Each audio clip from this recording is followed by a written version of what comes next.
out telling him that he was not allowed to invite certain people to his events. They were threatening to pull out money. Charlie was getting a lot of really nasty text messages, and many of them pertaining to Tucker Carlson and Candace Owens. But Tucker Carlson was really the focus when it came to America Fest. How could Charlie allow these debates about Israel to take place? How could he allow Dave Smith, who, by the way, is Jewish, how could how could Charlie allow this other position to meet the stage? Because obviously when people start to hear the debates, what Dave Smith is saying sounds so rational, but it was up to Charlie to not allow those things to happen. And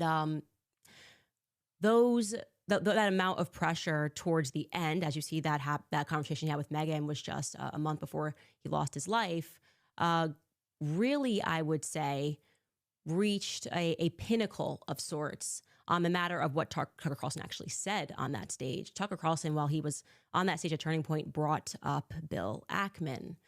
Bill Ackman is a billionaire, obviously. He is also an extremely litigious billionaire. And Bill Ackman was on Charlie about comments that Tucker Carlson had made on that stage. Tucker Carlson specifically asked the question, where does Bill Ackman's money come from? You know, who is this guy? Actually, who is this guy that has this much influence?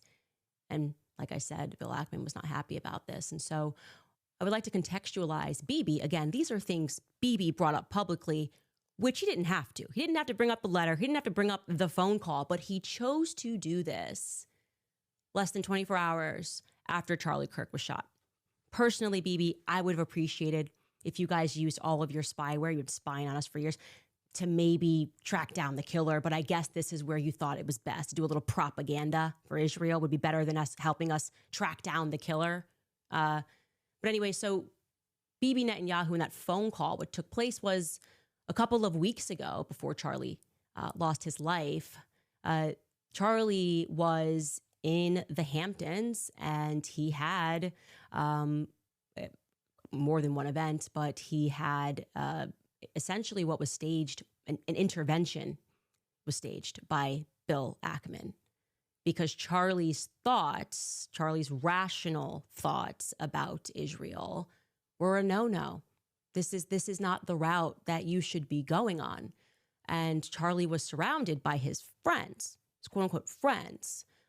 Bill Ackman was very upset and threats were made. That is what I am told, and I will tell you that I am very happy for Bill Ackman to dispute this narrative. In fact, he was asked to dispute this narrative. Max Blumenthal went out to him today, and Bill Ackman came back and said, I have receipts I can show you, and he did not provide the receipts. This is not how it went down. I know it went down this way. I'm waiting for one of them to go on record and to say that it didn't go down this way. It was at this time that Bibi Netanyahu was called and Charlie was invited to Israel. This was an under duress situation, I would say, because I've been in these situations before. When I started asking very sensible questions about Israel, as someone who had dedicated her political life to supporting Israel, many times alongside Charlie Kirk, I was met with the very same pressure. And just like Charlie was being invited to Israel, I was invited somewhere else. And when this arrived to me, it felt like a threat. You know, I got to tell you that. It felt like a threat, like not like, hey, come here and we can educate you because you're my friend. More like, this is your last chance. That's how it felt to me. I can't speak to how it felt to Charlie. And I know that Charlie was offered a ton of money in this moment. A ton of money. Bibi would fund it, you know, spend tons of money. And Turning Point, I guess, if it needed to go to a higher level, would have gone to an even higher level than it already was at. And I know for a fact that Charlie denied that funding. That Charlie denied, and what Bibi didn't include there, he declined to go to Israel for, I would describe this as like, you know, re-education camp. You know, we've seen it. You made an uh-oh, but we can help you. You know, we just need you to come out to Auschwitz and take a picture. Yeah.